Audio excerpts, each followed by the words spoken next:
Imigrasi Medan deportasi 69 warga negara asing. Remaja komplotan begal diringkus polisi. Pengajuan rapat dengar pendapat penyalahgunaan narkoba dan judi.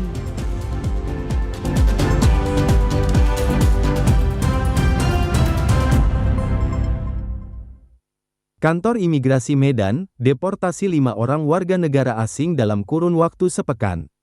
Tindakan keimigrasian yang dilakukan oleh Kantor Imigrasi Medan ini mencatat sebanyak 69 WNA per September 2029. Petugas Kantor Imigrasi Medan mengamankan sejumlah orang warga negara asing yang hendak terbang ke Kuala Lumpur melalui Bandara Internasional Kuala Namu. Dalam sepekan, sedikitnya 5 orang warga negara asing berhasil diamankan, diantaranya 2 orang warga negara Pakistan, 1 orang warga negara Ghana, 1 orang warga negara Eritrea, dan 1 orang warga negara Kamboja. Kelima warga negara asing yang tidak memiliki dokumen lengkap dan mengalami overstay atau izin tinggal terlewat ini diberikan sanksi administratif berupa pendeportasian. Urai Afian, Kepala Kantor Imigrasi Kelas 1 Khusus Medan, menyebut tindakan pendeportasian tersebut menambah jumlah tindakan administrasi Kantor Imigrasi Medan menjadi 69 penindakan hingga pertengahan September. Dibandingkan tindakan keimigrasian pada tahun 2023 yang berjumlah 19 penindakan, angka tersebut meningkat sebanyak 265%. Dalam 1 pekan terakhir, Kantor Imigrasi Kelas 1 Khusus TPI Medan telah mengambil tindakan tegas dengan memberikan sanksi pendeportasian terhadap 5 warga negara asing. Tindakan ini merupakan bagian dari sebuah komitmen yang berkelanjutan dalam rangka penegakan hukum dan menjaga kedaulatan negara. Tindakan tegas seperti ini telah berhasil mendorong peningkatan yang sangat signifikan dalam jumlah akumulasi tindakan administratif keimigrasian yang kami berikan. Jika kita bandingkan dengan data 2 tahun kebelakangan hingga saat ini. Tindakan tegas ini merupakan bentuk komitmen Kantor Imigrasi Medan dalam penegakan hukum dan kedaulatan negeri. Kantor Imigrasi Medan juga berharap kepada seluruh masyarakat agar melaporkan tindakan yang mencurigakan terhadap warga asing yang diduga melanggar aturan. Dari Kota Medan, kontributor TCRI Sumatera Utara melaporkan. Petugas unit reskrim Polsek Medan Tembung meringkus 4 orang remaja komplotan pencuri dengan kekerasan atau begal yang kerap menyasar para korbannya di waktu dini hari hingga subuh. Dalam melancarkan aksinya, komplotan ini merampas sepeda motor milik korban dengan terlebih dahulu mencegat dan mengancam dengan senjata tajam. Dari rekaman kamera pengawas CCTV ini memperlihatkan saat kawanan begal memepet korbannya dan mengancam dengan senjata tajam sebelum akhirnya merampas dan membawa kabur sepeda motor jenis Yamaha NMAX milik korban. Peristiwa ini terjadi pada 29 Juli 2025 lalu sekitar pukul 4 subuh di kawasan Jalan Busta Mempercut Seituan, tepatnya di depan kantor perusahaan ekspedisi. Setelah berstatus sebagai buronan selama kurun waktu 1 bulan, pelarian keempat pelaku yakni Fahri Aldi alias Diet, Ahmad alias Wewen, Saverius Gulo, dan Afriansyah alias Gopin berakhir di tangan petugas unit reskrim Polsek Medan Tembung pada Selasa lalu. Keempatnya diringkus petugas di kawasan pemandian air panas Pariban Laut Debuk-Debuk, Kabupaten Karo. Kapolsek Medan Tembung, AKP Rasma Jutarigan menyebut keempat pelaku memiliki peran yang berbeda-beda. 2 pelaku berperan sebagai eksekutor sementara 2 orang lainnya berperan sebagai perantara jual beli motor hasil pembegalan dan penadah. Dari hasil lidik yang kami lakukan berkat kerja keras daripada teman-teman unit reskrim, ada membuahkan hasil. Kami mengamankan pelaku 2 orang yang pada saat itu yang berada di Tanah Karo. Kemudian dari hasil pengembangan pelaku bahwa ada lagi 2 orang yang kami amankan. Yang pertama sebagai perantara untuk menjualkan dan kini keempatnya harus meringkuk di sel tahanan Mapolsek Medan Tembung guna mempertanggungjawabkan perbuatannya. Para tersangka dijerat dengan pasal 365 KUHP tentang pencurian dengan kekerasan dan terancam hukuman di atas 5 tahun penjara. Dari Kota Medan, kontributor TVRI Sumatera Utara melaporkan.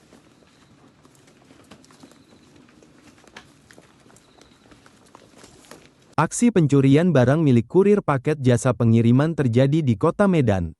Dalam aksinya, diduga pelaku yang berjumlah 2 orang ini mengambil barang milik korban yang parkir di pinggir jalan. Aksi tersebut sempat terekam kamera CCTV. Kamera pengawas CCTV merekam aksi 2 orang pria mengendarai sepeda motor diduga telah mengambil barang milik kurir paket yang parkir di Jalan Mangkubumi, Kecamatan Medan Maimun kemarin. Terlihat dalam rekaman tersebut, salah seorang pelaku langsung mengambil barang tersebut dan melarikan diri. Aksi pencurian ini pun sempat viral di media sosial dan membuat resah masyarakat. Korban Yusrizal mengatakan, awalnya dirinya hendak mengantarkan paket ke sebuah ruko. Saat selesai mengantar barang bawaannya sudah raib dicuri. Atas peristiwa ini korban langsung melapor ke Polsek Medan Kota. Dirinya pun berharap kepada pihak kepolisian agar segera menangkap pelaku karena sudah merugikan korban hingga jutaan rupiah. Itu pun saya lagi ngantar ke kantor. Nah, ngantar ke kantor itu kan di Jalan Mangkubumi. Saya masuk ke kantor.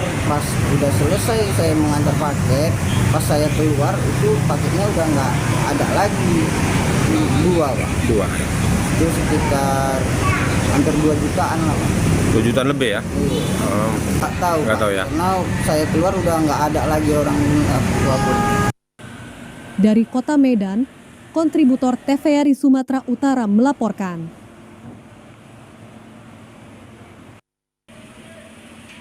Berdalih karena himpitan ekonomi untuk biaya kuliah anak, seorang oknum satpam di Labuhan Batu nekat menjadi kurir sabu. Aksi pelaku tercium dan akhirnya dibekuk polisi beserta barang bukti seberat hampir 200 gram sabu yang dibawa. Seorang oknum satpam di salah satu kantor cabang UPTD Pemprov Su ditangkap petugas kepolisian Satres Narkoba Polres Labuhan Batu. Saat membawa 2 paket sabu yang terbungkus plastik warna hitam di Pondok Batu Ait Nabara, Labuhan Batu. Pelaku, SR alias Sandi, warga Birahulu ini tidak berkutik saat petugas kepolisian menangkapnya dengan barang bukti sabu seberat 200 gram. Polisi juga menyita 1 buah timbangan elektrik dan telepon genggam milik pelaku. Kasat Reserse Narkoba Polres Labuhan Batu AKP Iwan Mashuri menyebut, berawal dari informasi masyarakat adanya transaksi narkoba. Pihaknya berhasil mengamankan seorang kurir narkotika jenis sabu yang berprofesi sebagai satpam di kantor cabang UPT Dinas SDM Pemprov Sumut. Dari interogasi awal tersangka yang terhimpit masalah ekonomi ini mengaku nekat terlibat peredaran sabu karena untuk memenuhi biaya kuliah anak. Kemudian kami mendalami dan melakukan pemeriksaan yang bersangkutan mendapatkan barang narkotika dari seorang laki-laki inisial G, sedang kami kembangkan ke atasnya. Status si tersangka yang kami amankan hasil pengembangan pemeriksaan sebagai kurir. Beliau disuruh oleh seseorang rekannya berinisial G dan sedang dalam pengembangan. Motivasi yang bersangkutan karena desakan ekonomi, yang bersangkutan menjelaskan bahwa kebutuhan untuk mendapat kebutuhan anak yang sedang kuliah. Pelaku SR menyesali perbuatannya ini nekat jadi kurir karena terdesak ekonomi dan diiming-imingi akan mendapat upah Rp300.000. Atas perbuatannya tersangka dijerat Undang-Undang RI Nomor 35 Tahun 2009 tentang narkotika dan terancam 20 tahun kurungan penjara. Sementara itu pemilik barang haram yang telah dikantongi identitasnya masih dalam pengejaran pihak kepolisian. Dari Kabupaten Labuhan Batu, kontributor TVRI Sumatera Utara melaporkan.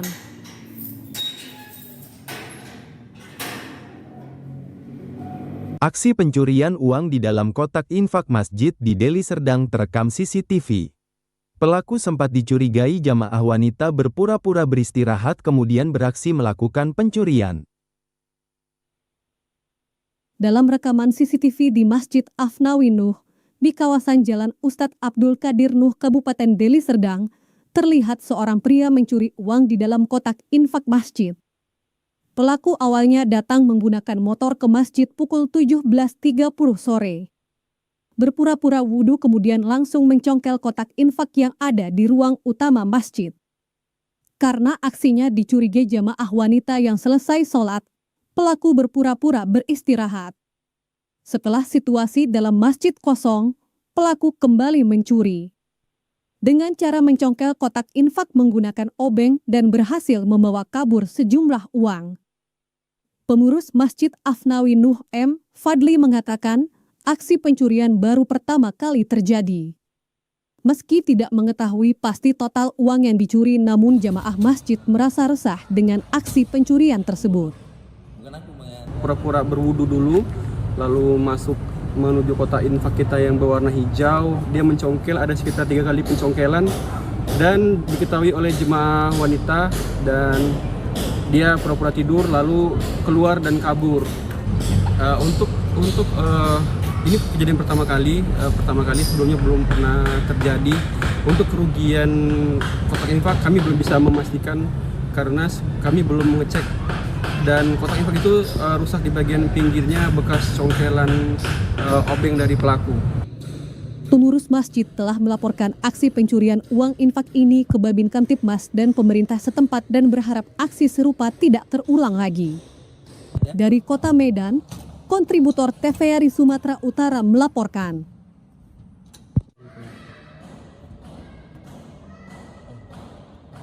Elemen masyarakat bersama sejumlah jurnalis mendatangi kantor DPRD Kabupaten Karo, mempertanyakan jadwal rapat dengar pendapat atau RDP terkait permasalahan penyalahgunaan narkoba dan perjudian. Masalah penyalahgunaan narkoba dan perjudian di Kabupaten Karo menjadi sorotan elemen masyarakat. Gerakan Suara Rakyat Karo bersama jurnalis yang tergabung dalam DPD Serikat Praktisi Media Indonesia SPMI Karo mengajukan rapat dengar pendapat ke DPRD Kabupaten Karo. Namun, 2 pekan surat resmi pengajuan RDP belum ada tanggapan. Perwakilan Gerakan Suara Rakyat Karo dan sejumlah jurnalis melakukan konfirmasi dan mempertanyakan jadwal RDP dan berharap untuk segera membahas permasalahan ini agar ada langkah dan kerjasama yang lebih baik guna menekan peredaran narkoba dan judi. Menanggapi kedatangan dan aspirasi masyarakat ini, Ketua DPRD Kabupaten Karo, Iriani Tarigan menyampaikan telah menindaklanjuti pengajuan RDP tersebut. Secara lisan, permasalahan penyakit masyarakat ini telah disampaikan kepada Bupati Karo. Selanjutnya menunggu rekomendasi resmi dari Forkopimda Kabupaten Karo dan pihak terkait. Yang perlu hadir untuk penentuan jadwal RDP dan dalam sepekan diupayakan agenda RDP akan dilakukan. Dan diperlukan adanya kolaborasi masyarakat, pemerintah, dan aparat penegak hukum serta perangkat desa guna memberantas peredaran narkoba dan JUD. Kalau Karo ini tanpa judi dan narkoba itu kan sangat baik ya Pak ya. Maksudnya kita kerjasama Forkopimda katakanlah dan DPR-nya bisa bekerja sama untuk memberantas judi dan narkoba, kan alangkah lebih baik gitu. Saya juga suka menghimbau kerjasama dengan kepala desa. Kan kepala desanya yang tahu masyarakatnya. Kalau kita nunggu dari mungkin kepolisiannya, dia kan nggak tahu seluk-beluk bagaimana apa yang terjadi di desa itu. Jadi saya suka bilang sama kepala desa, ya kalau tanpa kepala desa campur tangan tidak akan bisa kita memberantas narkoba ini dan judi. Pengurus Gerakan Suara Rakyat Karo, Anes Ketaren mengungkapkan keprihatinannya atas peredaran narkoba dan praktik perjudian di Kabupaten Karo dan diperlukan tindakan yang lebih serius. Oleh karena itu, perlu kebersamaan dalam memerangi penyakit masyarakat tersebut. Kami berharap bahwa adapun agenda yang dia katakan tadi, paling lambat hari Senin kami akan terima suara-suara rakyat yang ada di Kabupaten Karo hadir di kantor kami ini. Jadi tetap kepada poin yang utama bahwa kami mengatakan di situ Tanah Karo darurat narkoba. Tanah Karo sangat darurat bahkan. Jadi tujuan dan poin-poinnya bahwa kita bergandengan tangan bersama-sama untuk memberantas narkoba, memberantas peredaran narkoba dan judi yang ada di Kabupaten Karo. Dari Kabupaten Karo, kontributor TVRI Sumatera Utara melaporkan. Seekor ikan hiu tutul ditemukan mati terdampar di perairan Asahan. Para nelayan sekitar langsung mengevakuasi bangkai ikan hiu tutul ke darat untuk dikubur. Warga Simpang Kuala, Desa Sei Pasir, Kecamatan Sei, Kepayang Timur, Asahan, dihebohkan dengan penemuan seekor ikan hiu tutul yang termasuk hewan langka. Ikan hiu tutul seberat hampir 1 ton tersebut ditemukan terdampar dalam kondisi sudah mati di sekitar perairan Bagan Asahan pada Minggu kemarin. Para nelayan yang menemukan kemudian berinisiatif mengevakuasi bangkai ikan hiu tutul ke darat agar tidak mencemari perairan. Menurut salah seorang nelayan, penemuan ikan hiu tutul ini merupakan yang pertama kali terjadi di perairan Bagan Asahan. Diduga ikan hiu tutul terbawa arus dari tengah laut. Gimana ditemukan ikan hiu ini, Pak? Oh, di muka Bagan Asahan. Saat itu ikan hiu itu ngapain itu, Pak? Atau apa? Lagi terdampar dalam air. Kita menjaring, sangkut di jaring. Langsung dibawa kemana, Pak? Ini kami ganding ke bawa pulang. Posisi ikan hiu itu lagi keadaan udah hidup atau udah mati? Udah itu gimana? mati. Ini berat ikan hiu ini berapa nih, Pak? Berapa kilo ini, Pak? Sekitar 900 kilo gitu. 900 kilo. Rencana ikan hiu yang udah mati ini mau diapain ini, Pak? Mau dikebumikan lah di pulau. Dari Kabupaten Asahan, kontributor TVRI Sumatera Utara melaporkan. Di tengah masih melambungnya harga beras, ratusan abang becak bermotor di Kota Sibolga mendapatkan pembagian beras gratis. Meski terlihat mengantri, namun para abang beca bermotor ini tampak begitu antusias menerima pembagian bantuan 1 karung beras secara gratis yang diberikan oleh sejumlah pengurus Partai Golkar Kota Sibolga.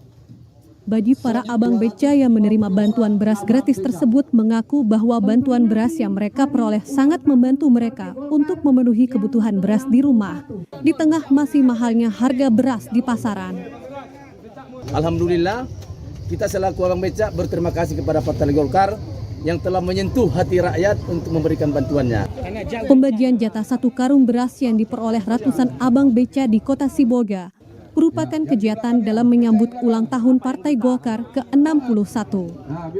Sekaligus pemberian beras gratis itu juga sebagai wujud perhatian dari Partai Golkar Kota Sibolga terhadap masyarakat Kota Sibolga, khususnya mereka yang termasuk dalam kategori keluarga prasejahtera. Selain itu, pembagian ini juga ditujukan untuk membantu masyarakat dalam memenuhi kebutuhan pokok sehari-hari seperti beras yang harganya kini masih mahal. Dari Kota Sibolga, kontributor TVRI Sumatera Utara melaporkan.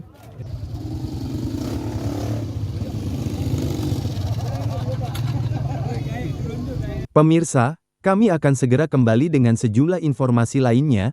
Tetaplah bersama kami di Sumatera Utara hari ini.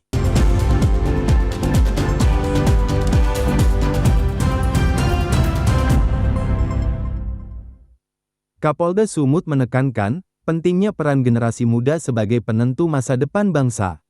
Kapolda berpesan agar para siswa menjauhi tawuran dan geng motor serta menghindari narkoba yang dapat merusak masa depan. Kapolda juga mengingatkan bahaya bullying di sekolah maupun di media sosial. Dirinya menekankan bahwa kepedulian terhadap sesama merupakan tanda pribadi yang hebat. Selain itu, pesan tentang tertib berlalu lintas juga menjadi perhatian, mengingat banyak pelajar yang sudah mengendarai kendaraan bermotor.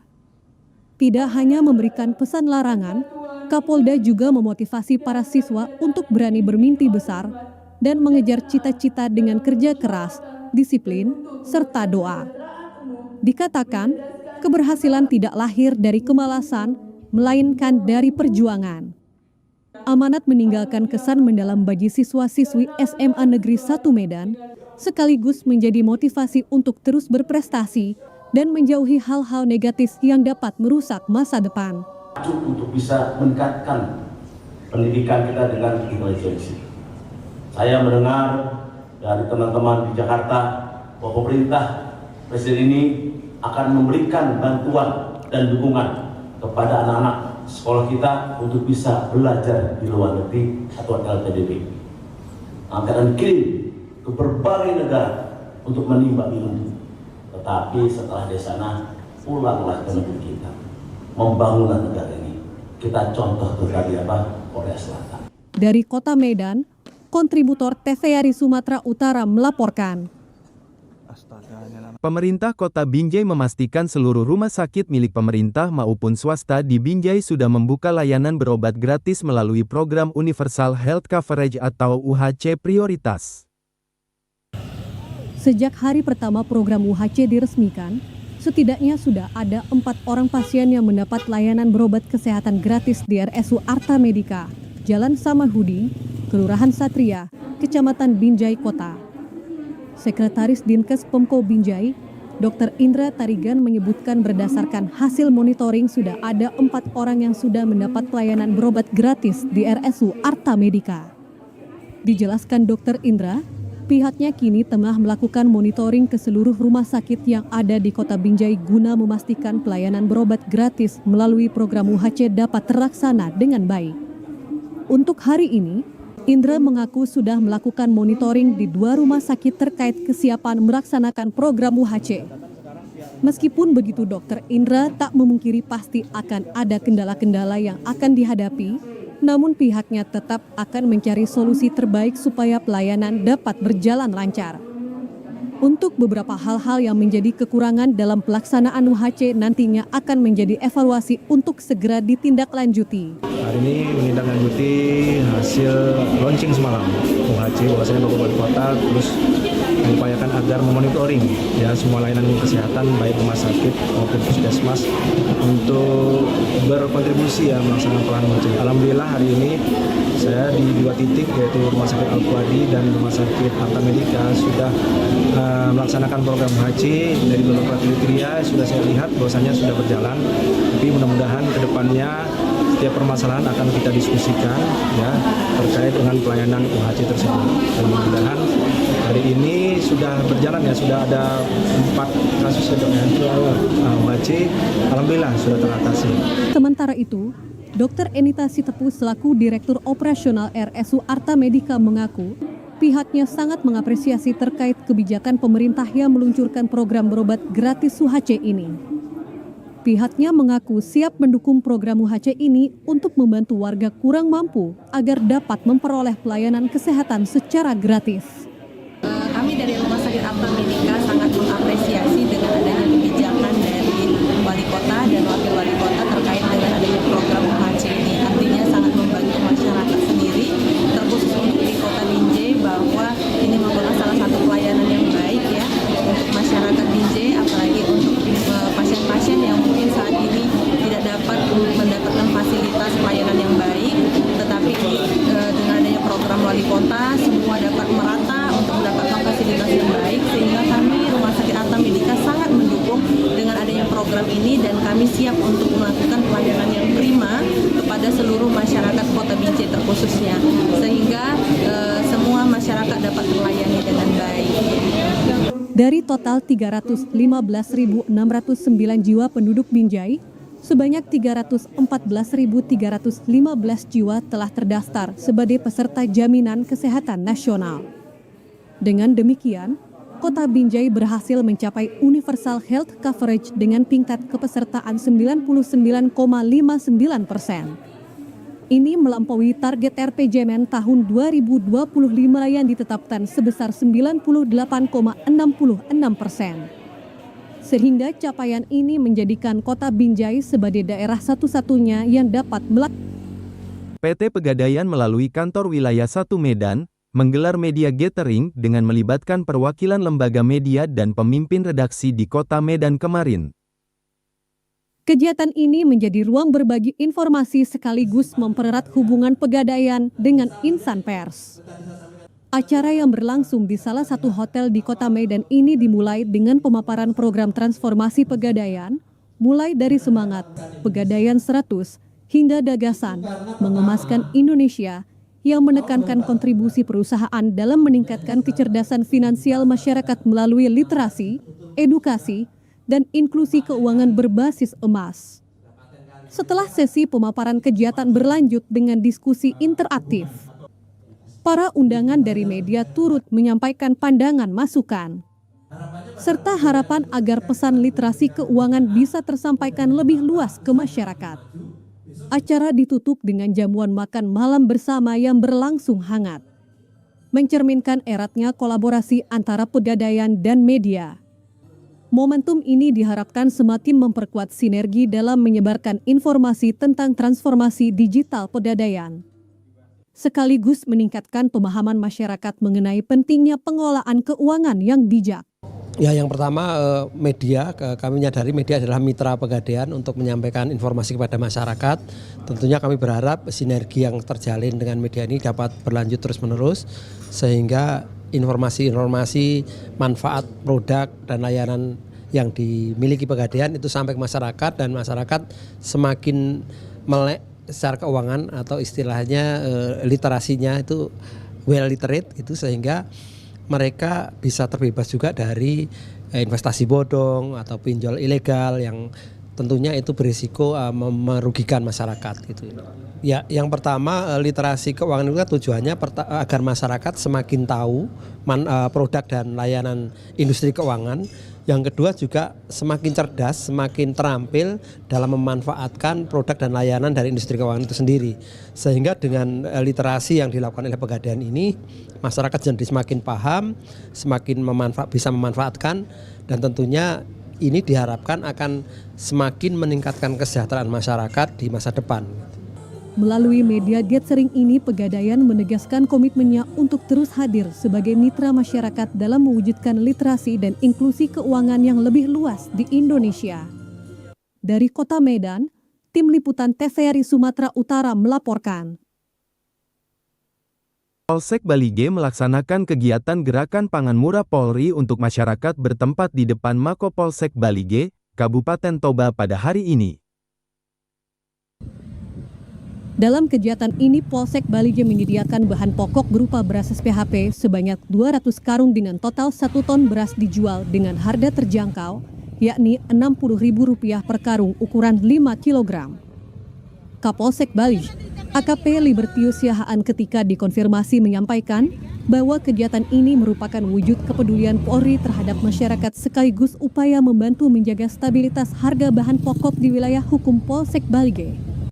Libertius juga mengatakan melalui gerakan pangan murah ini, diharapkan dapat meringankan beban masyarakat serta menjaga ketersediaan bahan pokok dengan harga terjangkau. Kegiatan ini juga menjadi bagian dari program Polri dalam mendukung ketahanan pangan, khususnya di wilayah Kabupaten Toba. Dari Kabupaten Toba, kontributor TVRI Sumatera Utara melaporkan.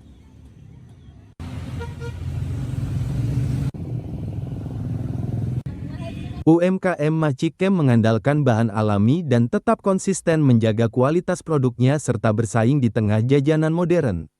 UMKM ini berlokasi di Jalan Adam Malik, Kota Medan. Dengan harga mulai dari Rp5.500 untuk 3 kue, Macikem juga menghadirkan berbagai pilihan jajanan. Mulai dari kue basah tradisional hingga kue khas Melayu. Beberapa di antaranya yakni lemper ayam, panada, pastel cantik manis, tepur banda, kue dangai, bika ubi dan kue sus, serta masih banyak lagi. Sejak awal berdiri, Macikem memiliki pelanggan setia yang selalu kembali membeli produknya. Cita rasa yang turun-temurun dari resep keluarga menjadi alasan utama mengapa jajanan ini tetap diminati. Saat ini usaha tersebut diteruskan oleh Adit sebagai generasi kedua, meneruskan resep ibunya yang menjadi generasi pertama. Macikem beroperasi setiap hari dengan jam buka yang menyesuaikan kebutuhan konsumen, terutama di siang hingga sore hari. Untuk melayani pembeli, Macikem juga menyediakan kemasan praktis yang memudahkan pelanggan menjadikannya buah tangan atau oleh-oleh khas Medan. Nah, jadi Macicam ini kalau kita bicara dari generasi sebelumnya, dari orang tua saya, Macicam ini sudah berjalan dari tahun 90. Dari tahun 1990, cuman di tahun 2015 anak-anak merebranding kembali usaha ini menjadi Macicam. Padahal yang dulu yang bernama Kue Bucam menjadi Macicam dengan konsep gimana ya, pakai toko seperti inilah. Jadi kurang lebih kita pakai toko seperti ini udah 10 tahunan gitulah. Tapi kalau sebelumnya orang ke rumah pesen gitu kan, besok baru ready. Jadi dengan adanya permintaan konsumen kita juga gimana ya, namanya usaha ya, kita ada permintaan jangan kita juga jadi idealis. Enggak, kita seperti ini, kita juga harus mengikuti permintaan konsumen. Contoh nih kayak sekarang udah ada 60 macam nih. Dengan konsistensi inilah yang membuat Macicam menjadi salah satu oleh-oleh khas Medan yang banyak dicari warga Medan baik dan lokal serta wisatawan. Kuenya enak, murah, gulanya asli. Berarti alami Pak ya? Alami, rasanya tidak ada berubah sedikit pun sampai saat sekarang ini. Benar-benar gulanya asli, mantap. Dari Kota Medan, Tim Liputan TVRI Sumatera Utara melaporkan. Berbagai upaya dilakukan pihak sekolah untuk meningkatkan kreativitas dan inovasi para siswa, dengan tujuan agar memiliki keahlian setelah lulus sekolah menengah atas. Seperti halnya yang dilakukan SMA 1 Kecamatan Seilepan Kabupaten Langkat, yang menggelar kegiatan pameran UMKM atau panen karya kewirausahaan berbagai jenis makanan dan minuman di lingkungan sekolah. Kegiatan ini sekaligus sebagai proyek penguatan profil pelajar Pancasila yang mewajibkan siswa belajar segala bidang dan tidak harus belajar di lingkungan sekolah saja. Kurikulum baru dalam dunia pendidikan ini mengharuskan para siswa agar lebih kreatif dan inovatif dalam menuntut ilmu, baik di lingkungan sekolah maupun di luar sekolah. Salah satu contoh belajar di luar lingkungan sekolah yakni dengan menumbuhkan sifat kewirausahaan, dengan tujuan bisa menambah penghasilan baik bagi siswa maupun keluarga. Selain itu, sifat kewirausahaan ini nantinya diharapkan mampu menumbuhkan kreativitas para siswa, agar tidak malu melakukan kegiatan positif guna menghindari maraknya peredaran narkoba di kalangan pelajar. Penguatan profil pelajar Pancasila di lingkungan sekolah ini diantaranya dengan menggelar bazar yang menampilkan hasil karya para siswa, seperti produk UMKM dan berbagai jenis makanan dan minuman. Kepala Sekolah SMA 1 Seilepan, Erika mengatakan, dengan dilaksanakannya panen karya di lingkungan sekolah ini, diharapkan para siswa mampu menciptakan lapangan kerja sendiri dengan cara berwirausaha. Untuk anak-anak mengadakan kewirausahaan, sehingga anak-anak kita nanti tidak takut lagi atau tidak bingung lagi bagaimana setelah tamat SMA mungkin sudah mulai bisa membuka usaha. Iya Pak, ide mereka. Apalagi saat ini ada Excellent Cup yang sudah 9 tahun berlangsung dan tamu kita lumayan juga dari 56 peserta. Pak Thomas sebagai ketua panitia dan Pak Bisker sebagai sekretaris telah membuat suasana ini menjadi sangat luar biasa. Kegiatan bazar panen karya ini dilaksanakan selama 3 hari. Dengan harapan mampu menumbuhkan jiwa usaha dan daya beli para siswa yang ada di lingkungan sekolah. Dari Kabupaten Langkat, kontributor TVRI Sumatera Utara melaporkan. Budidaya anggur di Desa Hesa Air Genting Kabupaten Asahan, kini terbukti berhasil dengan buah yang lebat dengan jenis anggur berbagai varian. Budidaya anggur yang dilakukan kepala desa ini, kini viral dan membuat lokasinya banyak dikunjungi warga. Anggur yang semakin banyak dibudidayakan warga, ternyata memberi nilai positif bagi pembudidaya, karena selain bisa menyalurkan hobi, juga dapat menghasilkan nilai ekonomi. Seperti budidaya anggur yang dilakukan Basri, Kepala Desa Hesa Air Genting Kecamatan Air Batu Kabupaten Asahan, awalnya hanya sebagai uji coba, namun setelah 9 bulan, menghasilkan buah yang lebat dan besar, bahkan viral di Kabupaten Asahan karena menjadi orang yang pertama membudidayakan anggur dan berhasil. Basri selaku pembudidaya mengaku, budidaya tanaman anggur sangat sederhana. Jika mengetahui dan memperlakukan tanaman anggur dengan baik, maka akan menghasilkan buah yang lebat. Dikatakan, sebelum melakukan penanaman hal yang pertama, wajib diperhatikan adalah media tanam atau lahan tanam yang harus memiliki resapan air yang baik. Selain media tanam anggur, juga membutuhkan perlindungan baik dari sinar matahari maupun air hujan yang terlalu banyak, sehingga lebih tepat jika media tanam ditutup menggunakan atap yang transparan, sehingga tidak menghalangi sinar ultraviolet. Setelah memiliki media tanam yang cocok, maka hal kedua adalah bibit anggur yang telah bersertifikasi atau melalui penangkaran yang baik. Untuk membuat tanaman anggur memiliki batang yang besar, tentunya memotong tunas-tunas baru yang setiap hari bertambah harus dilakukan. Selain budidaya anggur di lokasi agrowisata miliknya, juga terdapat aneka penangkaran sayuran. Yang kami tanam jenis ada Gospi, Ilaria, Jupiter, dan mungkin banyak lainnya, Pak. Mungkin kalau di cuaca di Sumatera Utara, karena ada penyetekan itu tinggal kita mencari dari bibit luar, dari Brazil, inilah jenisnya. Nah, di sini ada juga bukan anggur, tapi ada rumah jamur, klengkeng, jamu kristal. Ini di sini udah kita ada edukasinya anggur, kita menyediakan juga bibit. Ini langsung dan bergaransi kalau tidak buah bisa ditukar. Warga kisaran kota, Evi mengaku mengetahui adanya budidaya anggur di Desa Hesa Air Batu dan membuatnya penasaran, sehingga sengaja datang untuk melihat keberadaan budidaya anggur milik Basri yang terletak di Desa Hesa Air Genting, Kecamatan Air Batu. Setelah berkunjung, Evi memiliki keinginan di kemudian hari untuk mencoba budidaya di pekarangan rumahnya. Kepingin juga bikinnya, tapi kan belum, istilahnya saya kemari cuman mau nengok aja, buktiin bener nggak ya ada pohon anggur gitu. Lihatnya itu kayaknya adem, pohonnya memang cantik-cantik, itu unik gitu pohonnya. Budidaya anggur yang dianggap sulit oleh kebanyakan orang dapat dibuktikan hanya dengan ketekunan dan kesabaran, dapat menghasilkan buah yang lebat. Budidaya anggur dan penangkaran aneka sayuran ini rencananya akan dikelola oleh BUMDes. Dari Kabupaten Asahan, tim liputan TVRI Sumatera Utara melaporkan. Cuaca ekstrim yang melanda perairan Laut Sibolga dan sekitarnya sejak sepekan terakhir, berpengaruh terhadap pasokan ikan yang dijual pedagang. Sehingga para pedagang harus memasok ikan dari luar daerah, dan berdampak terhadap harga ikan yang mengalami lonjakan. Cuaca ekstrem disertai badai yang melanda perairan Laut Sibolga dan sekitarnya, mengakibatkan para nelayan di daerah ini enggan untuk turun melaut. Sehingga berpengaruh terhadap stok pasokan dan hasil ikan dari nelayan Sibolga nihil.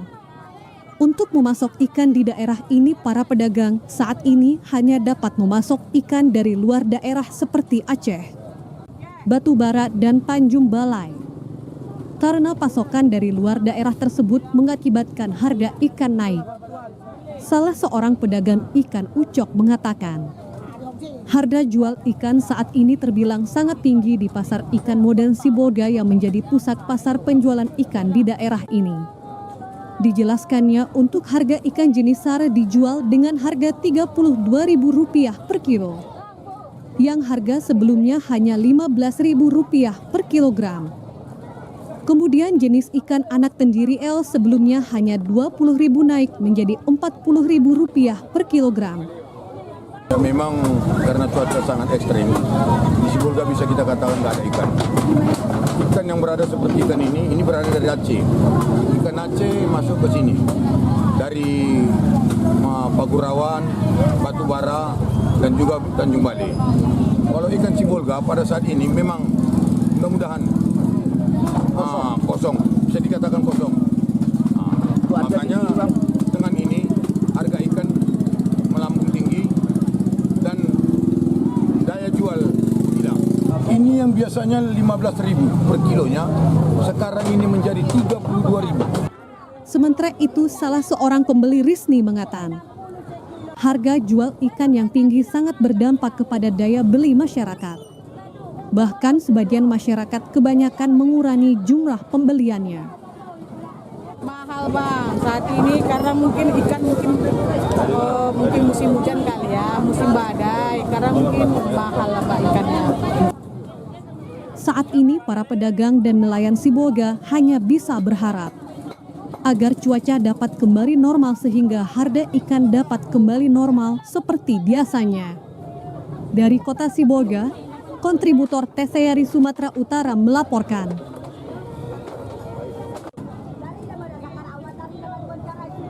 Berikut informasi perakiraan cuaca di sejumlah daerah di Sumatera Utara dari Badan Meteorologi, Klimatologi, dan Geofisika Wilayah 1 Medan, berlaku pada hari Kamis, tanggal 25 September tahun 2025.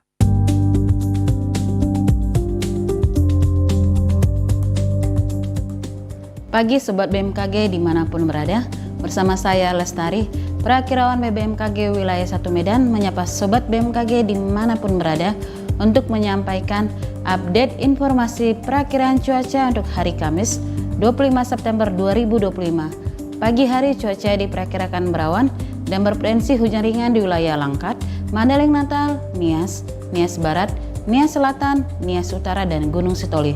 Untuk siang hingga sore hari cuaca diperkirakan hujan ringan hingga sedang di sebagian wilayah Sumatera Utara dengan potensi hujan sedang terjadi di wilayah Labuan Batu Utara, Tapanuli Selatan, dan Tapanuli Utara. Untuk malam hari cuaca diperkirakan berawan dan berpotensi hujan ringan hingga sedang di wilayah Langkat, Deli Serdang, Karo, dan Binjai. Untuk dini hari cuaca diperkirakan berawan dan berpotensi hujan ringan hingga lebat di beberapa wilayah Sumatera Utara dengan potensi hujan lebat terjadi di wilayah Labuan Batu Utara, Asahan, Batu Bara, Tebing Tinggi, Labuan Batu, Serdang Bedagai, dan Simalungun. Suhu udara di Sumatera Utara diperkirakan 14 hingga 34 derajat Celcius dengan kelembapan udara berkisar antara 60 hingga 95%. Angin bertiup dari arah selatan hingga barat daya dengan kecepatan angin 3 hingga 10 km per jam. Tidak adanya titik panas yang terpantau pada tanggal 23 September 2025. Dihimbau kepada masyarakat yang berada di wilayah pantai timur, pantai barat, dan pegunungan Sumatera Utara untuk waspada terjadinya hujan sedang yang terjadi secara terus-menerus yang dapat mengakibatkan bencana hidrometeorologi seperti banjir, longsor, dan angin kencang. Demikianlah perakiraan cuaca untuk hari Kamis 25 September 2025. Semoga bermanfaat dan sampai jumpa kembali. Himbauan kepada seluruh masyarakat, waspada hujan dengan potensi sedang hingga lebat di wilayah lereng timur, pantai barat, dan pegunungan Sumatera Utara yang dapat menyebabkan bencana hidrometeorologi seperti banjir, longsor, dan juga angin kencang.